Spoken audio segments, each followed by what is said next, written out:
Dear students, in this video we are going to learn about impulse, but before that we need to know what is an impulsive force. An impulsive force is a one which acts on a body for a very short period of time. For example, if you're playing cricket, right, and the ball hits the bat all of a sudden, then the ball makes a contact with the bat for a very short period of time, right? So this means that this force is going to act for a very short period of time, but still see how powerful is it. It actually changes the direction of that coming ball also. Okay, so basically this is an impulsive force.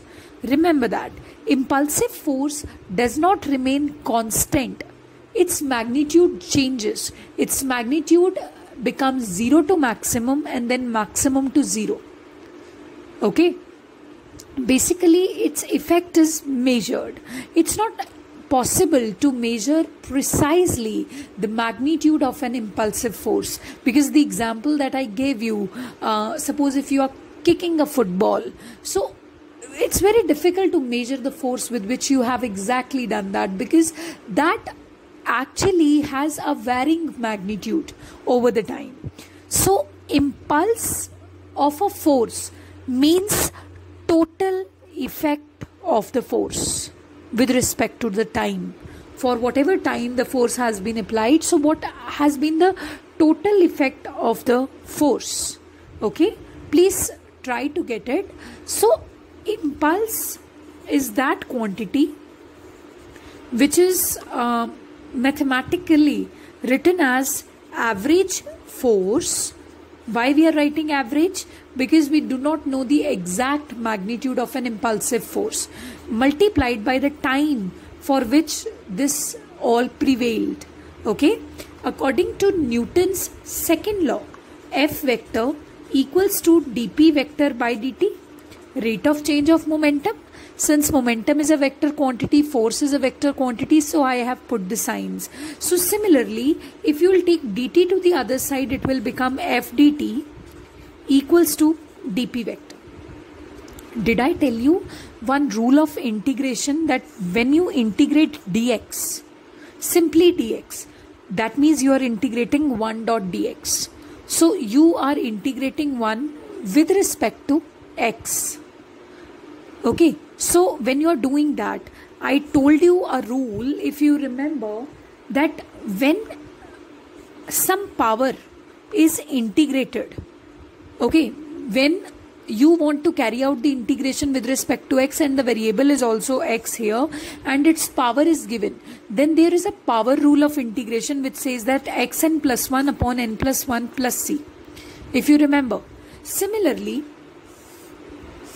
if it is 1, don't you think you can write it as x raised to the power 0? Of course you can do it. So when it is x raised to the power 0, so this will become x 0 plus 1 n plus 1 upon n plus 1 upon 0 plus 1 plus c. So this will become x plus c. सीधी सी बात है, ऐसे ही याद रख लो, dx का integration is x. Similarly, dp's integration is p. Okay, so why am I telling you all this? I'll tell you. Basically, what is going to happen now? See, you have this equation. This equation is f dt equals to dp. Now, if you will integrate it from the time 0 to t, that within the time limit t seconds, what all has happened? The momentum got changed to p1 and p2, p1 to p2. Ball आ रही थी, bat ने hit किया, bat ने उसका momentum change कर दिया. Okay, so what is going to happen? This F vector is average force, so you will take it out. This dt is remaining and this dp is also remaining. As I have already explained you, dt का integration क्या होगा? t. जैसे dx का integration क्या आया था last में? x. C हम यहाँ पे यूज नहीं करेंगे because there are the limits that are already given. C is a constant of integration which we use when limits are not given. So limits 0 to t, dp is integration p limits p1 to p2. So f average as it is, upper limit minus lower limit, t minus 0. Similarly, upper limit minus lower limit, p2 minus p1. So f average into t is impulse, because average force into time is impulse. So this is nothing but impulse, and impulse is coming out to be equal to p2 minus p1.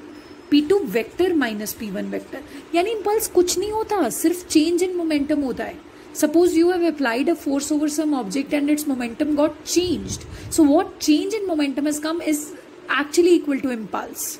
Or you can understand that impulse refers to overall effect that one force has caused. Abhi one force, what effect has it caused? It has, of course, changed the momentum. By how much it has changed? Of course it will be equal to impulse, क्योंकि हम बोल तो रहे थे कि impulse is a measure of total effect of force, right? So impulse is a product of average force multiplied by time, okay, and it is equal to change in momentum. And what is the is impulse a vector quantity? Of course, vector minus vector is going to be a vector again, okay? So impulse is a vector quantity.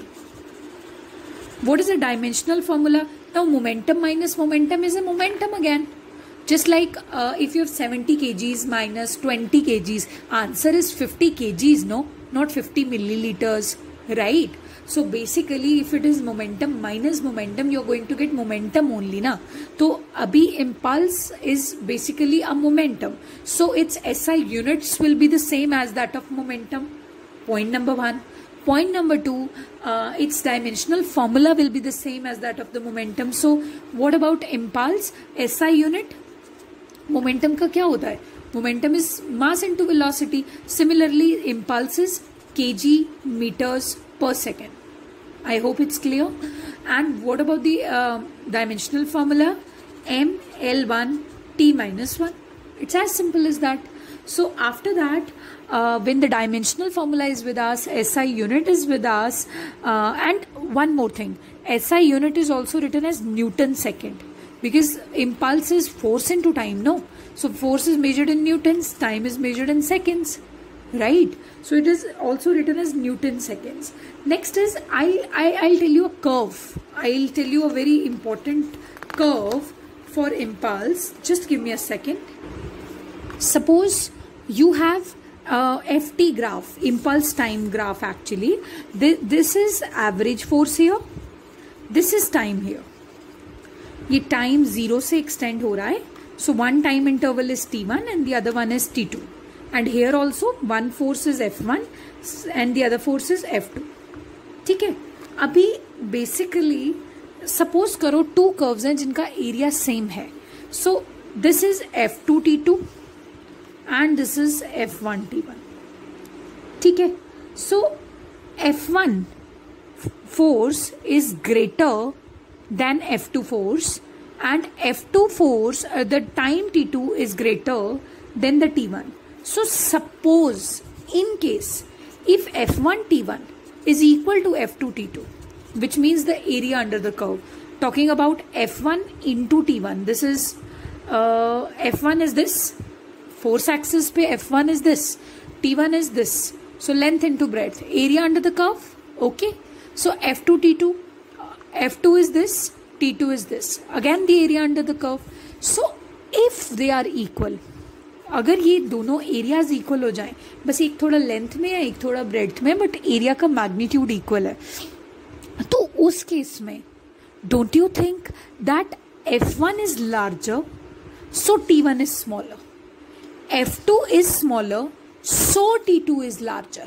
So this means अगर आप to different forces के साथ same impulse produce कराना चाहते हो, this is equal, this is also impulse number 1, impulse number 2. If you want to produce same impulse from two different forces, then remember if the force is smaller, apply it for a longer period of time. देखो F2 smaller था but time T2 is larger. So if you have a smaller force, apply it for a longer period of time. And If you are applying a larger force, you have decided to apply a larger force, then apply it for a shorter period of time. I hope it's clear. What am I trying to say? So in that situation, you will see that the two different forces are pretty much capable of producing the same impulse. Okay, so I'll tell you the applications of impulse now. Application 1. The cricket player lowers his hands while catching a ball. Why does he do that? Why does he lower his hands? Because impulse is equal to force into time. Impulse is equal to force into time. If he increases the time keeping the impulse constant, अभी impulse है क्या? Impulse is P2 vector minus P1 vector is equal to F into time, right? अभी if you are catching a ball, you are reducing the ball's momentum to 0.